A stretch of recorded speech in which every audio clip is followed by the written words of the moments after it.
عزتمندو مسلمانانو تاسو دا ویډیو ګورئ بیا یو څو خبرې کوو. الله شکوکو جان د قندار دا قربان الله شکوکو جان الله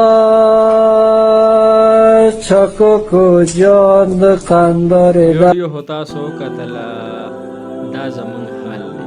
دا خو یې ساده کړی خو مطلب دا شو چې ټوله ورځ مونږ نهاره تېره کړو، ټوله ورځ مونږ د خوراک څښاک نه بندیز وکړو او اخر هغه لږ وخت کې 2-3 منټو کې بیا مونږ دونه صبر نه کېږي، دونه راباندې تادي نفس راباندې دونه غالبي چې کاسې د اواز د اذان په شان اواز هم وورو نو بس روژه ماتو یو غرستي وباسو.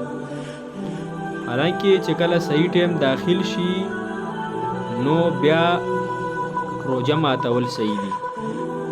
مطلب دا په نقشې لګېدلې دي، په کورونو کې ځان له یو نقشه ولګوئ، په جوماتونو کې خو لګېدلې نو ځان له یو نقشه کورونو ته راوړو، هغې ته ګورو چې کله نقشې کې ټایم داخل شي نو بیا روژه ماتو.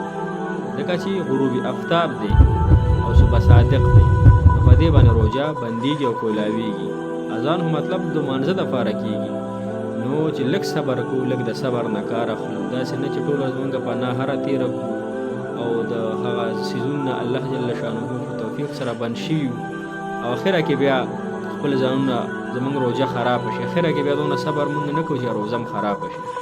الله تعالی دې مونږ تاسو کې صبر پیدا کړي، ځکه دا روژه چې دا د صبر میاشت ده او الله جل شانه فرمایي چې د صبر بدله جنت ده. نو که مونږ دې کې صبر ونه کړو، دې لږ وخت کې 2-3 منټه تاخیر ونه کړو او دونه راباندې خېټه درنۍ او وږي او تږي اوس خو ماشاءالله روژې هم دونه سختې نه دي او هغه هر څه ورچوو بس ټایم ته ګورو نو هسې نه چې روژې هم خرابې شي او یو روژه را چا خرابه شوه قصدن عمدن نو که ټول عمر روژې ونیسي د یوې روژې بدله نه شي ادا کولی. الله تعالی دې موږ تاسو کې صبر پیدا کړي، استقامت پیدا کړي او د صبر بدله انشاءالله جنت ده. الله تعالی